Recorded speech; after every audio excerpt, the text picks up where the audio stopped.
So we were talking about how did enlightenment came into being. तो पहली video बहुत abruptly बंद हो गई थी, सॉरी फॉर दैट। देखो, पहले हम बात करें सोशल बेसिस की। सोशल बेसिस में क्या हो गया कि this is was commercial revolution. Low middle class में बस पैसा आने लग गया, so now they wanted power, they also wanted political power in their hand. So what they started preferring is limited monarchy. Limited monarchy से क्या होगा? monarch would help them in maintaining law and order, and they still would have power in their hand. So इसलिए they started focusing on limited monarchy, and this through this a social basis started developing. We need power in our we need power. So social basis में तो ये हुआ कि since middle class people were looking for power, so they started supporting enlightenment ideas. Now coming on to the scientific basis, ये Copernicus, Galileo, बहुत सारे scientific experiments चल रहे जिसमें कोपरनिकस ने पहली बार बोला कि अच्छा वी रिवॉल्व अराउंड सन, मतलब अर्थ रिवॉल्व्स अराउंड सन। तो उस पर भी बहुत चर्चा वर्चा चली। At the end what people started saying is कि when God does not interfere in the matter of nature, then why is monarch interfering in the working of religion or working of the society? Who is monarch to do that? So these scientific experiments developed a scientific basis of understanding for people. And now comes the most important thinkers during the age of enlightenment. I just love this part. First is John Locke. So John Locke supported limited monarchy. So he was a person जिसने बोला कि human happiness lies in education, पढ़ाओ लिखाओ लोगों को, but he was a supporter of limited monarchy, very much of his time. Now coming on to Voltaire. So Voltaire was very much impressed by the scientific learning of Newton, and he also supported Locke. तो ये भी limited monarchy वाले इंसान थे। और इन्होंने in his text philosophical letters he skillfully contrasted the rationality of Newton's scientific methods and reasonableness of English way of life with a superstitious and ignorant life of French society. पढ़ दिया क्योंकि मुझे याद नहीं हो रहा था। Now comes Denis Diderot. So Denis Diderot is the one who wrote encyclopedia. तो ये भी एजुकेशन की, रैशनल एजुकेशन की तरफ इनका भी ध्यान था। Now coming on to Montesquieu. So Montesquieu in his book Spirit of Laws talked about separation of power, and this is the basis of America's separation of power. फिर आते हैं हमारे प्रिय एडम स्मिथ। तो इनकी तो पता ही है कि इकोनॉमी की बात करी इन्होंने। क्लासिकल इकोनॉमी में इनका काम है लेसे फेयर की। बोलते हैं कि मार्केट को एकदम खुला छोड़ दो, तुम क्या market. He was against mercantilism. उन्होंने बोला you are trying to control market which is not right, क्योंकि mercantilism is based on a philosophy. What is mercantilism philosophy is exactly कि if I we are two people who are trading, well they are not two people, they are two countries who are trading, so one would get profit on the loss of the other. That is their philosophy. And what modern day trade works like, both should be benefited. but mercantile में था एक के काम पे दूसरा चलता था, मतलब एक का प्रॉफिट और दूसरे का लॉस, तो ही कुछ काम हो पाएगा. So definitely he was against mercantilism and supported laissez faire. Now coming on to our very own Jean-Jacques Rousseau. So Rousseau was a nice guy, man. Matlab, he was a middle class thinker, but he's the only thinker who has supported only of his time, only for his time. He supported full democracy and not just limited monarchy. And इसलिए there's a I'll paraphrase a statement from Napoleon. Napoleon once in a speech, or no what the occasion was, he once said, no Rousseau no revolution. और हमारे sir लोग हमको बोलते थे कि Rousseau के साथ तो ऐसा आदमी था कि उसे अगर उसके कब्र में पता चल जाए ना कि उसकी किताबों की वजह से, उसकी चीज़ों की वजह से रिवॉल्यूशन स्टार्ट हुआ, तो he would get up from his deathbed and come again. So he was a middle class thinker who did not know that his writings would have that much impact on the people. And now it is very own Immanuel Kant. So Immanuel Kant was a man of reason. And he thought that rationality was the key word. मतलब ये सब कुछ rationalise करना, जैसे हम लोग करते ज़्यादा पढ़ लेते तो हर चीज़ रैशनलाइज नहीं करने लगते हैं, ऐसे ही सब कुछ रैशनलाइज करते थे. Then coming on to political ideas, वही सोशल बेसिस में हमने कवर कर ही लिया कि लिमिटेड मोनार्की का सपोर्ट क्यों करते हैं, क्योंकि वो ट्रेड के लिए अच्छी थी. मतलब लॉ एंड ऑर्डर तुम संभालो, सब इकोनॉमी हम देख लेंगे. Then religious ideas, people were against church system, Catholic church system, तो प्रोटेस्टेंट मूवमेंट वगैरह हुआ. And why is because church were, एक प्रॉब्लम ये भी थी कि church had so much property with them. मतलब उनके पास बहुत पैसा था यार, अंधा पैसा चर्च के पास में. So people were against it. Why is church trying to control our daily lives. फिर बिकॉज चर्च से कि church use to say that human is a sinful creature, so you should always be obliged to God, and what was their way to be, जो हमारा at present Brahmanism culture है ना कि आप दान करें तो आपको स्वर्ग का रास्ता मिल जाएगा, वो उनका उस टाइम पे चल रहा था, वही सेम चीज़ कर रहे थे ये लोग। Then coming on to the economic perceptions, वही मर्केंटलिज्म हमने पहले ही कवर कर लिया इकोनॉमिक परसेप्शंस वगैरह में, कि मर्केंटलिज्म अच्छा नहीं था, मतलब एक तो ये इनलाइटेंड थिंकिंग सपोर्ट नहीं कर रहे थे, and it was not good for, मतलब it was not good on a whole, क्योंकि मेरे लिए अच्छा तो तुम्हारे लिए तो क्या फ़ायदा हुआ, मतलब हो सकता है कल तुम्हारे लिए अच्छा हो मेरे लिए नहीं हो, so it was a ruining structure. Now coming on to, ये तो हो गया एक enlightenment, how what created a basis for enlightenment. Now coming on to enlightened monarchy, so these people were though enlightened, these people were enlightened monarchs, मतलब ये है कि अंधों में काना राजा वाला सीन था इनका। Frederick two of Russia and Joseph two of Austria and Catherine of Russia. So Frederick two of Russia called himself the first servant of the nation.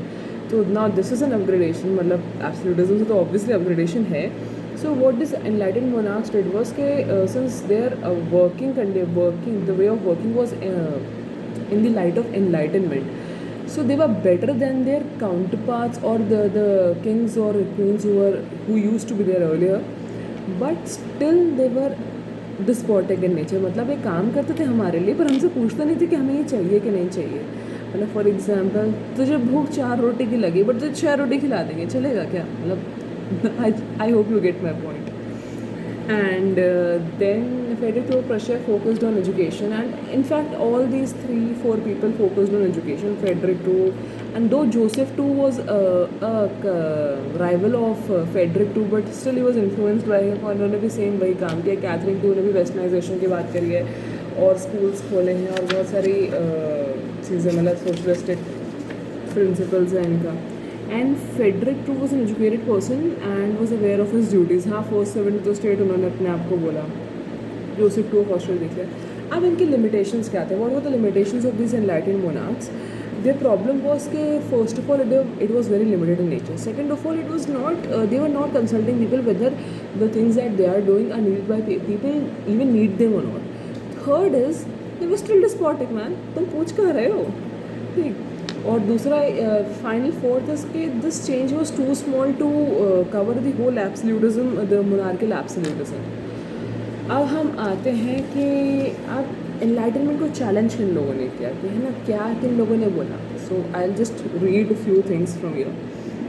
There were 4 people, जिसमें 3 people and 1 theory. So Edmund Burke हो गया, Jean Jacques Rousseau, Nietzsche, and then post modernism. So what did Edmund Burke said was के the nastiness of the French Revolution was due to enlightenment. So he said कि इसके चक्कर में सारी band बजी है, तो I would rather prefer prejudice over rationalism, मतलब मैं I would prefer prejudice। तो उन्होंने बोला कि मैं ओल्ड एज, क्योंकि prejudice is time and tested with time, it is tested with time, and he said that anything can be rationalized, it depends on the wit of the person, मतलब if I am witty enough I can rationalize a wrong thing also। तो इन्होंने Burke ने enlightenment को oppose किया। Rousseau तो कर ही रहे थे, क्योंकि अदर एनलाइटनमेंट थिंकर्स वो focusing on liberal monarchy, Rousseau भाई बोलते डेमोक्रेसी, फुल डेमोक्रेसी, मतलब गजब कर रहे थे ये तो। And then Nietzsche, so Nietzsche supported that there is no one truth as propounded by the thinkers of the time, and it used to be done with the church system also. He said that there is neither any concept of a single truth nor there is any way of going to the truth, मतलब there is no single way of achieving truth। तो यही हमारी अनेकांतवाद of Jainism भी कहती है। we'll talk about, I don't know whether we'll talk about it or not। So and then coming on to postmodernism, so postmodernism applies the idea of niche only, मतलब वो कहते हैं कि there is no single concept of truth, मतलब सच एक नहीं होता, सच बहुत सारे होते हैं। and it believes that such a perception leads to dictatorial tendency, मतलब अगर तुम एक चीज़ पे फोकस करोगे कि यही सच है तो वो डिक्टोरियल टेंडेंसी को पे एम्फेसिस करने लगेगा। अब अगर हम ये देखें कि एनलाइटनमेंट का आज के टर्म पे क्या है, कॉस्मोपॉलिटनिज्म एंड टॉलरेंस है, मतलब that is quite contemporary. I don't think that need to deal it here, ये तो हो ही जाएगा। हाँ, now talking about Rousseau and Immanuel Kant. I think I would do it in the next video, या कर ही लेते हैं. सो रूसो, बहुत मैं ऊपर ऊपर से इसमें बता देती हूँ. Rousseau is also called the father of romanticism. ठीक है. He preferred emotions over rationalism, and अभी तो हम देख ही चुके हैं कि he preferred democracy, full democracy.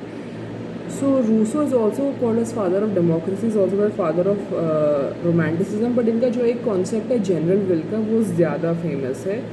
This concept of general will. तो अब ये क्या है, मैं bye general will Rousseau means that each person has certain desire, but amongst these desire there are few which are good for society. मतलब मेरे 100 desires है, but 100 में से 10 ऐसे हो जाएंगे जो ऑन होल सोसाइटी के लिए बहुत अच्छे हैं. तो aggregate of such desires of all members of the society is well general. अब 10 मेरे, अब मैंने 100 में से मेरे 10 हैं जो सोसाइटी के लिए बहुत अच्छे हैं. अब कोई दूसरा बंदा है, उसके भी कुछ 5 होंगे, तो ये इन सब की जो सोसाइटी के लिए बहुत अच्छे होंगे. तो ये एग्रीगेट करके जो है ना, ये जनरल विल का कॉन्सेप्ट बनाता है कि इसको आप सिर्फ इनको आप इम्प्लाई करो. This is the concept of general will. And then again Rousseau is father of socialism, क्योंकि सोशलिज्म भी प्रेजेंट है, फुल डेमोक्रेसी वगैरह की बात करें. So this is an overall Rousseau का कैरेक्टर. बट अगर ऑप्शनल के लिए पढ़ना है रूसो को, बहुत डीप में जाना, बहुत डीप में तो नहीं, but still you would need to read something about Rousseau. Now coming on to Immanuel Kant. So Kant, as I said, he talked about rationalism. मतलब ये थे कि भाई सब कुछ rational. He talked about morality. मतलब if you are doing something, how to judge whether it is moral or not. And his idea was that if you want others to do that to you, then that is moral. तो इसीलिए उन्होंने एक theory दी categorical imperative की. और इसमें क्या था कि ये कैटेगोरिकल इम्पेरेटिव यही कहता था कि तुम जो कर रहे हो वो मॉरल है या नहीं, वो इस चीज़ से डिसाइड होगा कि तुम, अगर कोई तुम्हारे साथ सेम ही काम करे तो तुम उसको एक्सेप्ट कर सकते हो या नहीं. If are able to do it, it's moral, and if not, then it's obviously against morality. And so this guy also advocated republican government. So he was convinced that this form of government would end all the problems. जो में सारे problems इसमें Wars, tyranny और सब कुछ end कर देगा. So we talked about Immanuel Kant and Rousseau. अगर ऑप्शनल के लिए पढ़ना तो ऑब्वियसली इसको, इन दोनों बंदों को तो कम से कम डीप में पढ़ना पड़ेगा.